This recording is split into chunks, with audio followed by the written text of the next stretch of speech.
On peut effectivement se poser la question dans la mesure où la solution technicienne paraît aujourd'hui le viatique par lequel on peut à la fois surveiller les comportements, les contrôler et les normaliser. C'est-à-dire que dans une société entièrement gouvernée, gérée par une logique technique, voire même technico-financière, donc aujourd'hui, à l'époque où les peuples et les individus sont placés sous curatelle technico-financière, on peut se demander si la psychologie, ou même les psychologies, ont encore quelque avenir devant elles. Pour prendre un exemple très simple déjà, concernant le contrôle et la normalisation des comportements, je prendrai l'exemple d'une expérience pilote qui a lieu à Londres, mais qui a déjà eu lieu aux États-Unis et les Pays-Bas, qui consiste à contrôler, surveiller le comportement de citoyens pris dans des états d'ébriété, mêlés à des bagarres, des altercations, et qui sont sévèrement condamnés à Londres depuis la loi de 2012, et c'est un véritable d'ailleurs problème de santé publique, puisque 40% des urgences dans les hôpitaux sont imputables à des excès éthyliques. Donc il y a un vrai problème de santé publique, et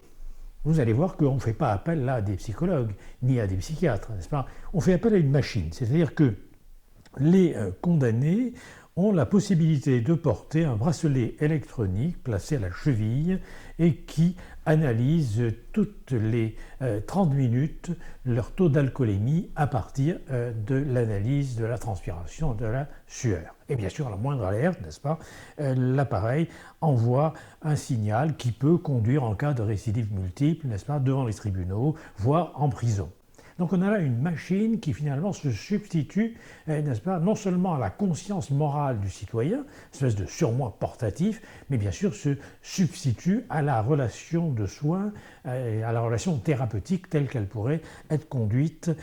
par un psychologue. Donc on voit bien que la conduite des conduites là, c'est la machine. Et bien sûr, le maire de Londres, Boris Johnson, justifie justement cette expérience en disant que c'est un moyen d'aider les gens plutôt que de les sanctionner. Donc en gros, ça veut dire que la forme de l'aide aujourd'hui dans nos démocraties libérales, c'est finalement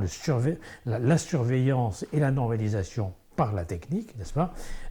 Et il ajoute, c'est moins cher et plus efficace. Alors, une fois qu'on a dit c'est moins cher et plus efficace, il n'y a plus à discuter, puisque ce sont les deux mamelles du néolibéralisme, n'est-ce pas? La logique du comptable et finalement le langage des machines. Alors, est-ce que c'est si efficace que ça? Je vous laisse le découvrir, mais peut-être en deux mots dire que les recherches qui ont été faites depuis, on s'aperçoit qu'effectivement, tant que les gens portent le bracelet électronique, on a peu de récidives, 5%, mais dès qu'ils enlèvent leur surmoi portatif, ils rejoignent la moyenne, n'est-ce pas, des autres populations. Donc, ce qui me paraît très important, c'est, on voit bien comment la machine remplace, pourrait-on dire, la relation, et en particulier la relation de diagnostic et de soins. Alors, j'ai pris bien sûr cette expérience pilote, mais vous savez aussi sans doute qu'une start-up de Polytechnique a récemment inventé, n'est-ce pas, un bracelet qui accompagne les citoyens qui le souhaitent pour mesurer leur taux de dépression, etc. C'est que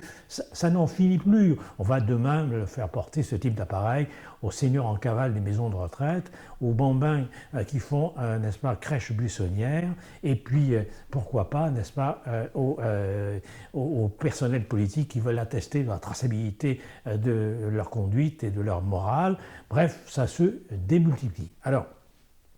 le problème, c'est d'essayer de se demander, n'est-ce pas, parce qu'il n'y a pas bien sûr que les machines comme ça, il y a aussi, pour donner tous les capteurs, les renifleurs de signaux, d'informations qui sont engrangés dans des big data, dans des traitements statistiques de données, et lesquels envoient des signaux d'information pour, je dirais, corriger les comportements. Donc on voit bien comment, justement, n'est-ce pas, la psychologie, et la psychologie clinique en particulier, on voit bien comment elle a peu de place dans une telle société gérée par un système technicien. Alors, Il faut d'abord dire qu'il n'y a pas que ce type de technique. On peut dire que le DSM, n'est-ce pas, c'est pas la peine de s'exciter sur le DSM ou d'essayer de stopper le DSM. C'est pas le problème puisque dès 1968, l'inventeur du DSM avait mis au point un logiciel qui s'appelait Diagno et qui permettait, n'est-ce pas, d'engranger dans un ordinateur un certain nombre de réponses et de données à des questionnaires et ensuite l'ordinateur recrachait le diagnostic. Demain, ce sera, n'est-ce pas, bien sûr, une ordonnance médicale et on se passera aussi du psychiatre. Donc la grande question, plutôt, c'est de se demander s'il y a encore une place pour la relation de soins, s'il y a d'autres formes d'aide possibles que la surveillance, la normalisation et le contrôle de la machine, fût-elle cette machine numérique. C'est ça la grande question, et peut-être avons-nous à nous demander, puisqu'on ne pourra pas, bien sûr, éviter la profusion de ce type de nouvelles technologies, de se demander s'il est possible, effectivement, de trouver quand même des moyens de, je dirais, transgresser l'impact normalisateur de la machine pour ouvrir une possibilité d'émancipation. Et c'est le point que je vais développer maintenant, à savoir que peut-être justement la psychologie et l'ensemble des sciences humaines et sociales ont émergé à la fin du 19e siècle, n'est-ce pas, dans la niche écologique d'une culture qui était déjà prise par la machine, puisque quelqu'un comme par exemple l'ingénieur Poulot, grand patron d'usine, disait qu'il n'y avait rien de plus moralisateur que la machine. Alors, est-ce que, justement, ce que nous vivons aujourd'hui, ça n'a pas déjà produit, au moins de manière prototypique, au moins en germe, à la fin du 19e siècle ?